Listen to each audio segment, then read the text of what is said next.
Hello students, this is class 12th day 10th video number 12th। आज आपका topic atom and nuclei का nuclear stability and instability. यहाँ देखो, ये Y axis मैंने यहाँ प्लॉट किया है नंबर ऑफ़ न्यूट्रॉन्स और जिसको डिनोट किया गया है कैपिटल एन से। यहाँ नंबर ऑफ़ प्रोटॉन्स डिनोट किया है कैपिटल जेड से। आपको एक लाइन दिख रही होगी, स्ट्रेट लाइन, इसको नाम दिया है n इक्वल्स टू जेड। उसके बाद ये दूसरा एक लाइन दिख रही होगी ये, और जो ये बीच में रीज़न है, इस रीज़न को नाम दे दिया मैंने value of stability.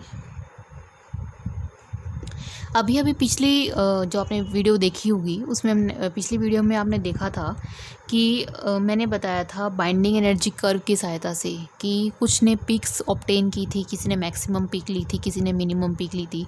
Maximum peaks जिसने ली थी उनके number of protons number of neutrons equal थे और वो इवन थे, और जिन्होंने लोअर पीक ली थी जो मिनिमम स्टेबिलिटी पे थे उन पे number of protons number of neutrons equal तो थे बट वहाँ पर ओड नंबर में थे। तो यहाँ क्या बता रहा है ये, पहली बार जब प्रोटॉन और न्यूट्रॉन के बीच में ग्राफ प्लॉट किया जाता है तो उसको बोलते हैं चार्ट को न्यूक्लियोइड चार्ट और सेग्रे चार्ट। ठीक है, सबसे पहला पॉइंट क्या कहता है कि जितने भी स्टेबल न्यूक्लियाई होंगे, या ये कहो जितने भी आपके स्टेबल न्यूक्लियाई होंगे वो इस लाइन पे लाई करेंगे, ठीक है, या फिर इस रीजन में लाई करेंगे। और जितने भी अनस्टेबल होंगे या तो वो इससे ऊपर होंगे या वो इससे नीचे होंगे। तो जो इस लाइन पे लाई करेंगे तो 100% क्या होंगे, वो स्टेबल होंगे ही होंगे। ठीक है, तो unstable nuclei whether lie above the valley और below the valley region, stability reason.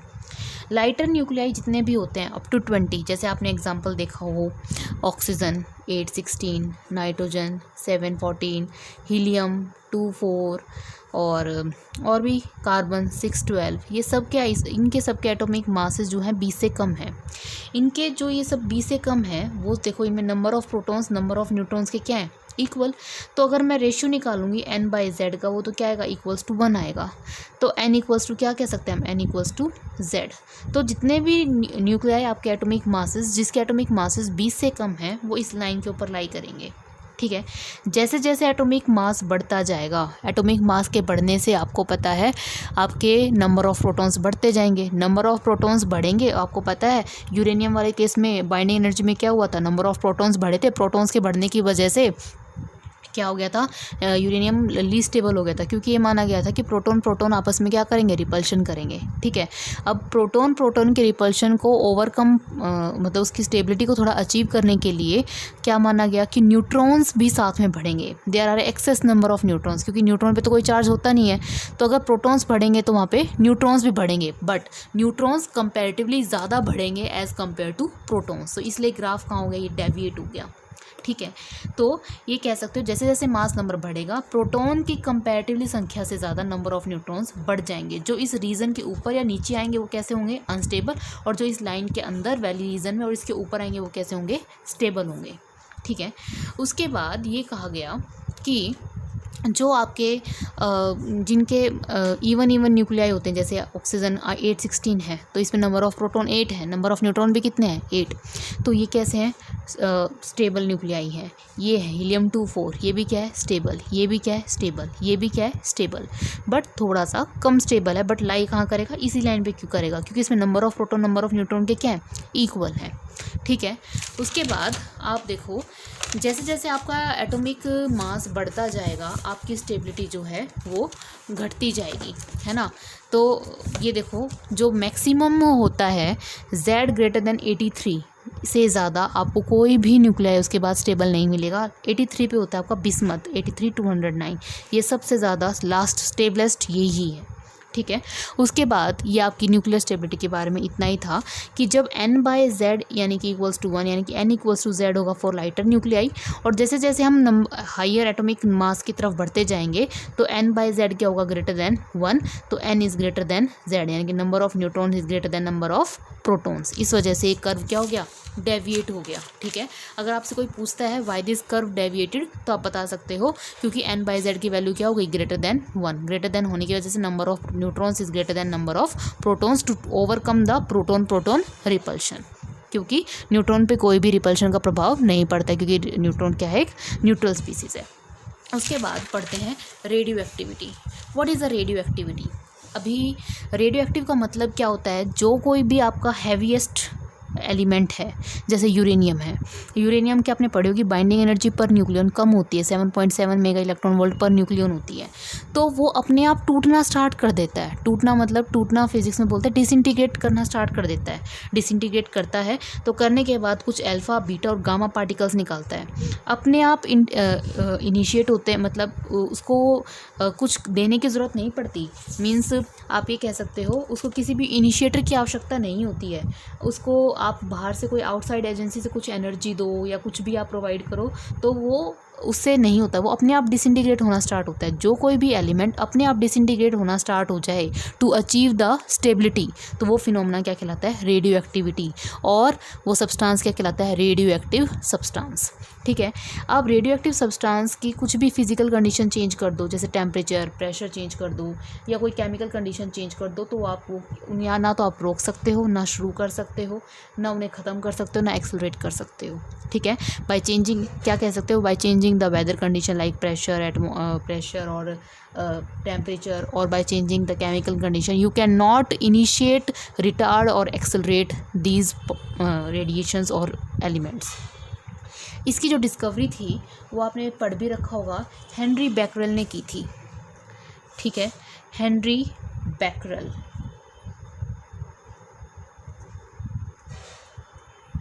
Henry Becquerel ने की थी। ये एक फ्रेंच साइंटिस्ट था। एक बार की बात है, इसने क्या किया, यूरेनियम को एक ब्लैक कलर के पेपर में रैप करके और ड्रॉर में छोड़ गया।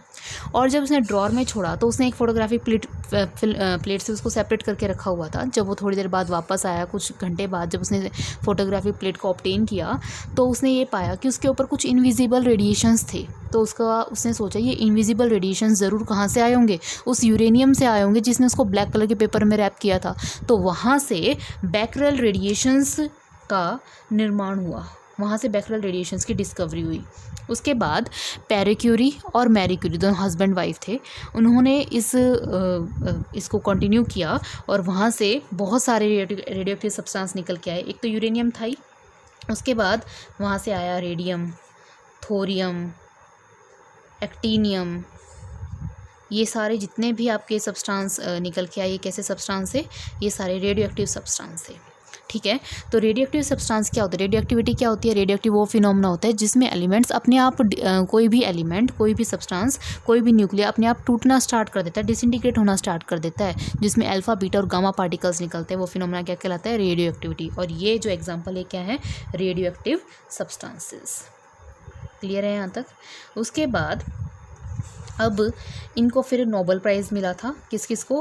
हेनरी बैकरेल को, पैरी क्यूरी और पैरी क्यूरी की जो वाइफ थी ये मैरी क्यूरी, इसको नोबेल प्राइज़ मिला था। ठीक है।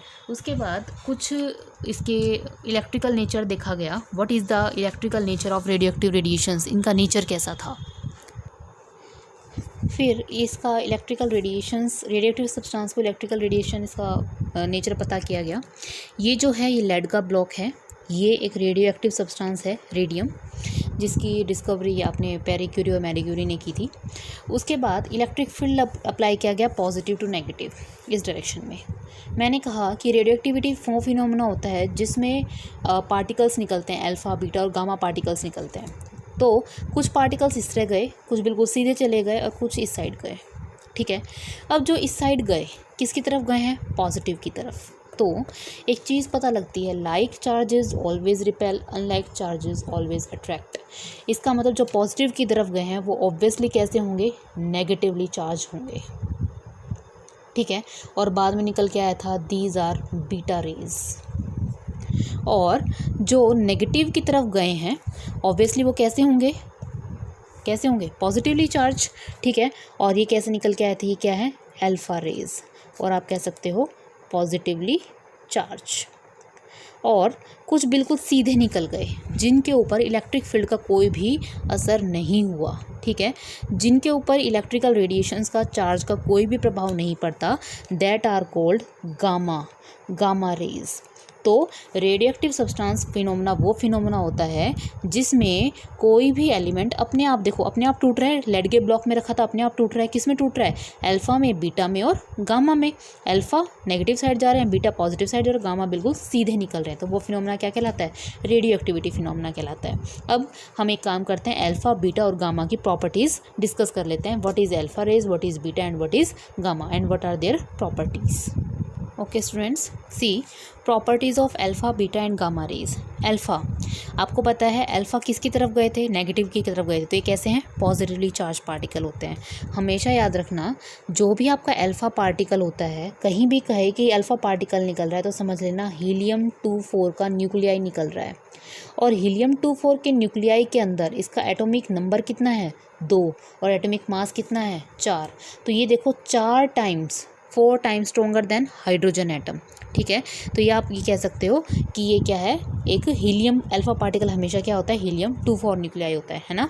They are positively charge particle and they are as helium. ठीक है, उसके बाद they are obviously they are deflected by electric and magnetic field. हुआ है किसकी तरफ गए हैं, ये नेगेटिवली साइड गए थे ना, तभी तो इलेक्ट्रिक फील्ड के साथ इलेक्ट्रिक फील्ड की तरफ डेविएट हुए। इनकी जो वेलोसिटी होती है, जो वेलोसिटी का ऑर्डर होता है वो क्या होता है, 1/10 of the velocity of light. Velocity of light का 1/10 10वां हिस्सा होता है। ठीक है, they can affect photographic plate, photographic plate को क्या करते हैं, अफेक्ट करते हैं। They can show fluorescence substance, fluorescent effect दिखाते हैं, ग्रीन कलर की लाइट उसमें से पता निकलती है जिंक सल्फाइड की स्क्रीन वगैरह से। ये क्या होते हैं, डबली आयनाइज्ड गैस होती हैं। व्हेन दे थ्रू विच दे पास, ये क्या करते हैं, गैस को आयनाइज कर देते हैं, जहाँ से भी अल्फा पार्टिकल निकलेंगे उसको क्या कर देंगे, आयनाइज कर देंगे। ठीक है, they are easily absorb by matter. They are scattered while passing through tiny sheets. They are artificial disintegration of an atom, artificial disintegration है। ठीक है, इनकी जो रेंज होती है अल्फा पार्टिकल्स की एयर में, the distance travel by alpha particle through STP becomes they loss their ionizing power varies from 2.70 centimetre. मैं ये कह सकती हूँ सीधा सा, अल्फा पार्टिकल पॉजिटिवली चार्ज होते हैं, डबली आयनाइज्ड हीलियम एटम होते हैं, they are deflected by electric and magnetic field. इनका जो वेलोसिटी का ऑर्डर होता है वो 1/10 होता है। फ्लोरोसेंस इफेक्ट यानी कि फोटोग्राफिक प्लेट को इफेक्ट करते हैं। ये किसी भी गैस में से पास करते तो उसको क्या कर देते हैं, आयनाइज कर देते हैं। ये एक आर्टिफिशियल डिसइंटीग्रेशन है, ये इजीली एब्जॉर्ब हो जाते हैं मैटर के द्वारा। उसके बाद बीटा, बीटा क्या होते हैं, बीटा मैंने आपको बताया, बीटा किसकी तरफ आए थे, पॉजिटिव की तरफ। तो ये they are fast moving electrons, they are affected by electric and magnetic field. इनकी जो रेंज होती है वेलोसिटी की, with the range of velocity depend on the nature of the radioactive source and may be high as 99% of the speed of light। 99% of the speed of light। आपको पता है electrons क्या होते हैं, बहुत हल्के होते हैं। ठीक है, अब आप साइक्लोट्रॉन वाला केस भी पढ़ेंगे, वहाँ पे आप देखना साइक्लोट्रॉन के अंदर कभी भी इलेक्ट्रॉन को यूज़ नहीं किया जाता है। ये क्या करते हैं, ये भी फ्लोरोसेंस है, जैसे फोटोग्राफिक प्लेट को इफेक्ट करते हैं, ये भी क्या करते हैं, फोटोग्राफिक प्लेट को इफेक्ट करते हैं। ये क्या करते हैं, इनकी आयनाइजिंग पावर होती है।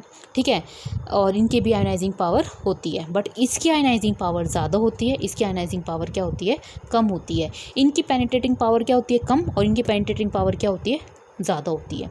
ठीक है, अब जो गामा रेज होती हैं, गामा आपने देखा होगा, गामा ना तो इलेक्ट्रिक फील्ड से डेविएट होती और ना ही मैग्नेटिक फील्ड से डेविएट होती।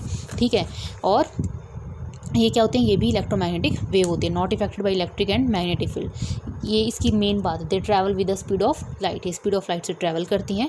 ये भी फोटोग्राफिक प्लेट को क्या करती हैं, इफेक्ट करती हैं। और ये क्या करती हैं, गैसेस को आयनाइज करती हैं, बहुत कम आयनाइज करेंगी। इनकी पेनिट्रेटिंग पावर सबसे ज़्यादा होती हैं। X rays, like x rays, these are deflected by crystals. X rays भी क्या, इलेक्ट्रोमैग्नेटिक वेव्स हैं।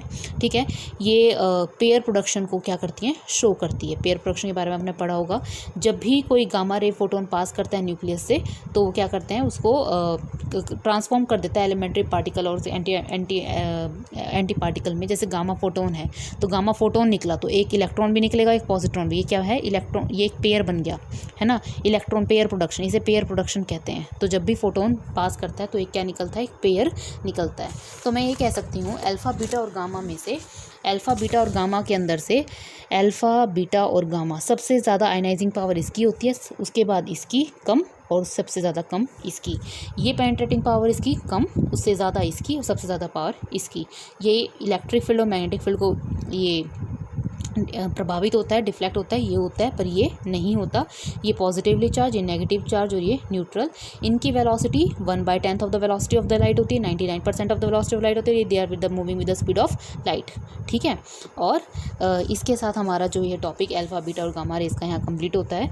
उसके बाद हम इसकी अलग अलग रूल्स पढ़ेंगे, डिसइंटीग्रेशंस की वैल्यू पढ़ेंगे, half life time, mean life time के बारे में पढ़ेंगे।